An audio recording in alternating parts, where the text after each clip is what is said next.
Topic भी next जो है ना वो कम्प्लेक्स नंबर है। तो 2.5 एक्सरसाइज के लिए तो कम्प्लेक्स नंबर एक्चुअली इसका नाम ही कम्प्लेक्स रखा गया। कम्प्लेक्स मीन के डिफ़िकल्ट, ऐसा नंबर जो कि थोड़ा सा सॉल्व करने में हमें डिफ़िकल्टी जिन नंबर्स पे महसूस हो रही है। बहुत काफ़ी टॉपिक है, इंजीनियरिंग में बहुत ज़्यादा यूज़ होता है। इसको देखते हैं कि एक छोटी सी एग्जांपल लेता हूँ मैं, तो उसको ज़रा अंडरस्टैंड करते हैं कि actually what is complex number is. तो आपके पास लेट्स से मेरे पास 4 अंडर रूट हो, ठीक है ना। 4 अंडर रूट को जब हम सॉल्व करते हैं, हम अब काफ़ी हद तक कर चुके हैं, तो इसका ये 2 का स्केयर बनेगा, 2 का स्केयर और 2 बाहर आ जाएगा। तो हमने क्या दिया था, उसको एक पॉजिटिव नंबर दिया है अंडर रूट 4। तो उसके बदले में हमें मिल गया 2, ठीक है ना। हमें अब 2 का जब अगेन हम स्केयर करेंगे, इसको समझने की बात है, 2 का अगेन हम जब स्केयर करेंगे तो हमें 4 मिल जाएगा। हमने 4 ही दिया था, ठीक है। सिमिलरली अगर हम इसको ना दे दें -4, अगर दे देते हैं, ठीक है, -4 का अंडर रूट अगर हम करते हैं तो ये क्या बनेगा, -2 का स्केयर बन जाएगा, ठीक है। -2 का स्केयर बराबर है -2 इंटू -2, ठीक हो गया। तो अब जब स्केयर बनेगा तो स्केयर इससे कट जाएगा, -2 माइनस माइनस से जब मल्टीप्लाई होगा, -2 मल्टीप्लाई बाय -2 तो हमेशा पॉजिटिव प्लस ही आएगा 4। तो ये भी जब 2 का स्केयर बाहर आएगा तो 2 ही इसका आंसर आएगा, 2 पॉजिटिव ही हमें मिलेगा। यहीं से फिर कम्प्लेक्स नंबर की शुरुआत होती है कि जब हम उसको -4 दे रहे हैं तो बदले में हमें +2 मिल रहा है। अगर हम इसको दोबारा वापस लेके जाएं प्लस को, तो +2 का स्केयर करेंगे तो हमें प्लस ही वैल्यू मिलेगी।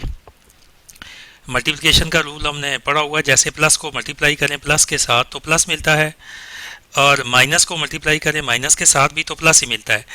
यानी हमें बदले में वापस -4 नहीं मिल रहा, यानी -4 हम किसी भी तरह से हमें -4 वापस नहीं मिल रहा। यही प्रॉब्लम थी कि हमें इस मसले को कैसे सॉल्व करें जब अंडर रूट के अंदर माइनस आ जाए। तो इसीलिए हम जब भी अंडर रूट को सॉल्व करते हैं, आपने देखा हो जैसे 4 को हम जब सॉल्व करते हैं तो इसके साथ बाहर प्लस माइनस लाजमी लिखते हैं। वो इसीलिए लिखते हैं कि अंडर रूट के अंदर अगर प्लस देते हैं या माइनस देते हैं तो उसका आंसर हमेशा प्लस में ही आता है। यही वजह है कि उसको हम देते हैं प्लस माइनस, ठीक हो गया। तो जब यहाँ पे हम पहुँचे तो हमें लगा कि अब इसको कैसे सॉल्व करें। तो यहाँ से फिर कम्प्लेक्स नंबर की शुरुआत होती है, और इंजीनियरिंग में बहुत ज़्यादा यूज़ होती है। बहुत से स्टूडेंट पूछते हैं कि ये कम्प्लेक्स नंबर की ज़रूरत क्या है। इसमें इसके दो हिस्से होते हैं, वो हम आगे देखेंगे कि 2 पार्ट्स में हम कम्प्लेक्स नंबर को कैसे डिवाइड करेंगे। पर यहाँ तक आपको ये बात समझ आ गई कि क्या होगा कि अगर आपके पास माइनस आ जाता है अंडर रूट के अंदर, तो उसको जब आप अंडर रूट से बाहर निकालते हैं उसका स्केयर करके, तो हमेशा पॉजिटिव रिजल्ट मिलता है। और उसको अगर वापस आप लेके जाना चाहें तो वो आपको पास नेगेटिव चीज़ वो वापस -4 नहीं मिलता, ठीक है। तो इसी प्रॉब्लम को सॉल्व करने के लिए मैथमेटिशियन ने क्या किया कि उन्होंने, हम कुछ भी कर लेते थे इसमें ना, तो बदले में हमें -4 नहीं मिलता था, ठीक है। तो अंडर रूट -4 है या कोई भी और नंबर है तो हमें क्या मिलता है, हमें 2 मिलता है सॉल्व करने के बाद, पॉजिटिव ही मिलता है। तो वापस आप उसको किसी भी सूरत नहीं लेके जा सकते, यही अनसॉल्वेबल है। अनसॉल्वेबल सिचुएशन यहाँ पे एक अराइज हो जाती है, ठीक है ना। तो इसके लिए कम्प्लेक्स नंबर दिए गए, आपको ये पता होना चाहिए कि क्यों दिया गया। ये बहुत ज़्यादा आपको जो क्वेश्चन है ना, स्टूडेंट्स को पता होना चाहिए कि कम्प्लेक्स नंबर का यूज़ हम क्यों करते हैं। इंजीनियरिंग में इसकी बहुत ज़्यादा हमें ज़रूरत पड़ती है। जब आप इंजीनियरिंग आगे करेंगे स्टूडेंट्स, तो उसमें बहुत ज़्यादा आगे सप्लाई होता है। तो इस मसले को सॉल्व करने के लिए उन्होंने क्या किया कि क्योंकि कोई भी कम्प्लेक्स नंबर है उसके दो पार्ट्स होते हैं। जैसे ये कोई एक नंबर है, लेट्स से एक नंबर है, तो उसके दो पार्ट्स होते हैं, एक्स प्लस बी एओटा। ये जो आगे आई होता है ना, ये उसका इमेजनरी पार्ट है जो अनसॉल्वेबल होता है। तो इसी आई का उन्होंने ले लिया, एक नंबर ले लिया वेरिएबल के तौर पे, उसको कहा जी आई को मैंने ऐसे टेढ़ा करके थोड़ा एओटा कह दिया, इसको कहा कि -√-1 के बराबर रख लिया उसको सॉल्व करने के लिए। और इसी तरह जब आई का स्केयर किया, दोनों साइड पे आई का स्केयर करेंगे तो अंडर रूट स्केयर से हट जाएगा, ठीक है ना, -1 इसका अंडर रूट के साथ स्केयर कट जाएगा, तो एओटा स्केयर किसके बराबर हो गया, एओटा स्केयर -1 के बराबर हो गया। ये आपका फार्मूला बन गया। ठीक है, एओटा स्केयर इक्वल टू -1, ये आपने इसको मेमोराइज करना है। और इसको हम अभी ज़रा -4 को ज़रा सॉल्व करते हैं कैसे होता है। जैसे हमने पहले देखा था -4 सॉल्व नहीं हो रहा था, तो अब ये सॉल्व हो जाएगा। -4 तो -1 के बराबर है एओटा, और अंडर रूट एओटा किसके बराबर है, एओटा है अंडर रूट -1। तो मैं इसको 4 को ऐसे लिख सकता हूँ, 4 इंटू -1, कोई फ़र्क तो नहीं पड़ता, यानी कि -4 को 4 इंटू -1 लिख लिया। अब -1 की जगह हम अगर अंडर रूट के अंदर -1 हो तो किसके बराबर है, देखें अंडर रूट -1, इस साइड को हमने राइट साइड को लेफ्ट साइड को लिख लिया, 4 एओटा हम इसको लिख सकते हैं, अंडर रूट 4 एओटा। अब जब इसको सॉल्व करेंगे हम तो 2 का ये स्केयर बनेगा, जिसको 2 स्केयर एओटा, और एंड पे हमें रिजल्ट मिलेगा 2 एओटा हमें मिल गया। अब ये जो 2 एओटा हमें मिला है ना, इसका आंसर 2 एओटा, 2 जो है वो है इसका रियल पार्ट ऑफ नंबर, और आई क्या है, imaginary part of the number.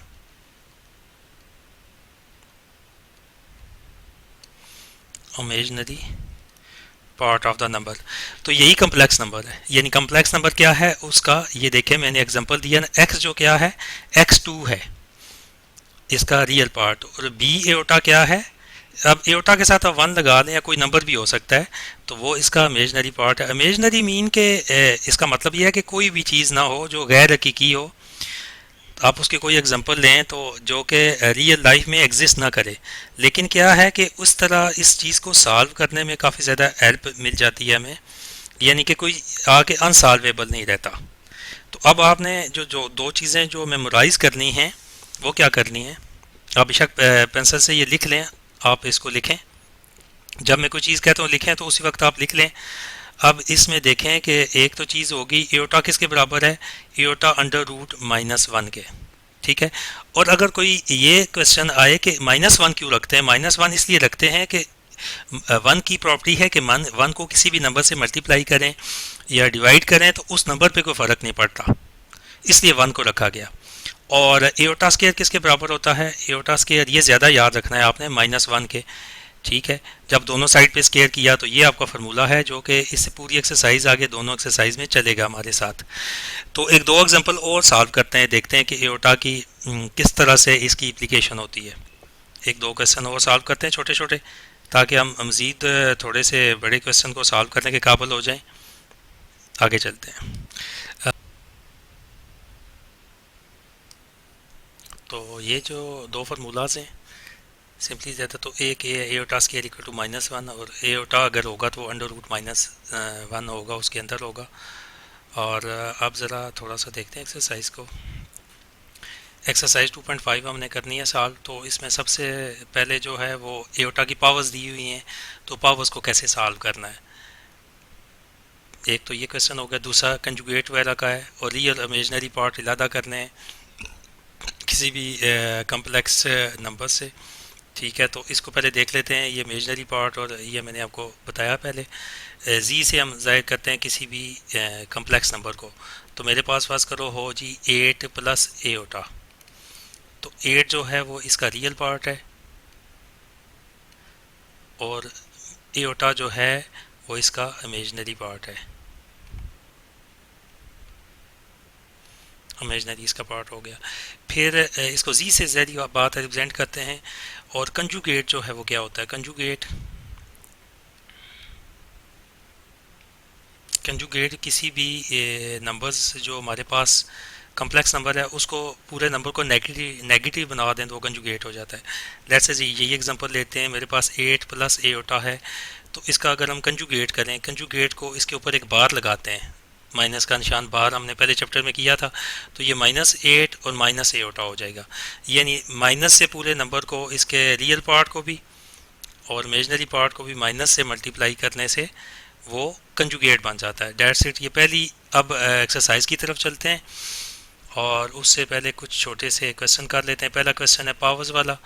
अब लेट्स से मेरे पास अब एओटा के ऊपर कुछ पावर्स लगी हुई हैं, ये बहुत स्टूडेंट्स कुछ इसमें कंफ्यूज हो जाते हैं। तो लेट्स से मेरे पास एओटा की पावर 4 है, इसको मैं सॉल्व करना चाह रहा हूँ। तो हम क्या करेंगे कि उसको सिंपल हम सॉल्व करके तो एओटा की तरफ लेके आएंगे। ठीक है, तो हम हमें ये फार्मूला याद है कि एओटा स्केयर इक्वल टू -1, तो हर चीज़ को हम स्केयर बनाने की कोशिश करेंगे इस फार्मूले के तहत। एओटा स्केयर इक्वल टू -1 और -1 हम पुट करते जाएंगे और हमें ये सॉल्व होते जाएंगे क्वेश्चन। अब एक छोटी एग्जांपल ये ली हमने, एओटा की पावर 4, इसको सॉल्व करते हैं। तो आपको अलजबरा अगर आपने थोड़ा बहुत किया तो ये आपको पता है, जैसे मैं ए की पावर 4 लिखता हूँ, पिछला हमने इससे पिछली एक्सरसाइज भी की है 2.4, तो उसमें भी था, जैसे मैं कहता हूँ ए की पावर 4, तो मैं इसको ऐसे लिख सकता हूँ ए की पावर 2 इंटू ए की पावर 2। लिख सकता हूँ कि नहीं लिख सकता? बिल्कुल लिख सकता हूँ। मैं इसको ऐसे भी लिख सकता हूँ ए की पावर 3 इंटू ए की पावर 1 या ए। तो जब इनको इकट्ठा करेंगे तो ये अल्टीमेटली 4 ही बनेंगे। आपके पावर्स के रूल पड़े हुए हैं, जब बेस सेम हूँ तो अब दो नंबर्स को जब मल्टीप्लाई हों तो उनकी पावर प्लस हो जाती है, जैसे A2 + 2, ए की बेस के ऊपर हम पावर को इकट्ठा कर देते हैं। ठीक है, एओटा को भी इसी तरह हमने टैकल करना है, जस्ट लाइक जैसे ए एक वेरिएबल के तौर पे करते थे। ठीक है, ये आपको समझ आया मैंने कैसे इसको तोड़ा? अब जैसे एओटा हमने सॉल्व करना है तो हम कोशिश करेंगे, इसकी पावर को सबसे पहले देखेंगे। इसकी पावर 4 है ना, तो किस नंबर को का स्केयर बनाए कि 4 आ जाए। अब देखें ना, अगर मैं कहता हूँ ना 2 का स्केयर 4 होता है, ठीक है, इसका मतलब है हम अगर एओटा को इस तरह लिख लें, एओटा की स्केयर का स्केयर अगर कम कर लें तो कोई फ़र्क तो नहीं पड़ता, दोबारा ये 4 ही बनेगा, इसका मतलब 4 ही है। ठीक है ना? अब क्या करेंगे, हमें पता है एओटा स्केयर किसके बराबर होता है, एओटा स्क्वायर बराबर होता है -1 के। अगले स्टेप में हम क्या करेंगे कि -1 इधर पुट कर लेंगे, -1 का स्केयर क्या होएगा, ये +1 हमारे पास आंसर आ जाएगा। -1 का स्केयर यानी उसको मल्टीप्लाई करें, -1 इंटू -1, तो माइनस माइनस से मल्टीप्लाई हुआ प्लस, तो 1 को जितनी दफ़ा मर्जी मल्टीप्लाई करें 1 ही आता है। यानी हमने जब एओटा की पावर 4 को हमने सॉल्व किया तो 1 आंसर आया। ये आपको समझ आया मैंने कैसे किया? तो मैंने स्केयर बनाया, पहले उसको स्केयर यहाँ पे बनाया उसको, यानी एओटा स्केयर रख के बाय जो भी है उसको मैंने उस तरह से किया, उस तरह किया, तो मेरे पास ये एओटा की पावर 4, इसका आंसर आ गया हमारे पास 1। अच्छा, एक और चीज़ आप ज़रा देख लें थोड़ी सी, जो प्लस माइनस का चक्कर है। जैसे अब मैं एक छोटी सी एग्जांपल लेता हूँ कि -1 को मल्टीप्लाई करेंगे -1 के साथ, फिर -1 के साथ। ठीक है, तो क्या होगा, माइनस माइनस से मल्टीप्लाई हुआ तो प्लस, प्लस फिर माइनस से हुआ तो माइनस, तो 1 3 दफ़ा करें तो -1 ही आ गया। ठीक है, देखें स्केयर का जो हमारे पास रिजल्ट आया है -1 का, वो पॉजिटिव आया है। अगर इसको मैं 3 दफ़ा करूं, ठीक है, तो वो फिर नेगेटिव आ गया। अब आगे 4 दफ़ा करते हैं, -1 multiplied by -1 multiplied by -1 multiplied by -1। अब ज़रा देखें, 4 दफ़ा ये 1 मल्टीप्लाई होंगे तो आंसर 1 ही आएगा। अब आती है बारी साइन की, माइनस माइनस से मल्टीप्लाई हुआ तो प्लस बन गया, प्लस फिर माइनस से हुआ तो माइनस, माइनस फिर माइनस से हुआ तो प्लस, एंड पे प्लस। आप ये देखें, जब भी इसमें ये नंबर्स जो होंगे, जब माइनस आपस में मल्टीप्लाई हो रहा होगा, तो अगर तो ये होंगे आपके पास इवन नंबर, यानी जुफ्त उसको जैसे कहते हैं, इवन होंगे तो हमेशा पॉजिटिव रिजल्ट आएगा। और जब ऑड होंगे, इवन होंगे तो पॉजिटिव आएगा, ऑड होंगे तो हमेशा नेगेटिव आएगा। जैसे अगर -1 को मल्टीप्लाई कर रहे हैं, अगर वो दोनों -1 2 हैं तो वो पॉजिटिव आएगा, 3 हैं तो माइनस में आएगा, 5 हैं तो माइनस में आएगा, 7 है तो माइनस में आएगा, 9 है तो माइनस में आएगा, 11 है तो माइनस में आएगा। तो जो इसके अलावा जो इवन है, जैसे 2 4 8, अगर नंबर ऑफ माइनस हो 1 तो हमेशा पॉजिटिव आएगा। ये आपने बात थोड़ी सी याद रखनी है, इसमें इवन और ऑड होंगे तो कैसे पॉजिटिव या नेगेटिव आता है। आगे कुछ और एग्जांपल करते हैं इसके बाद एओटा की पावर के लिए, ताकि हमें इसको ज़रा समझ आए। अभी तो ये एक की है, मज़ीद करते हैं आगे।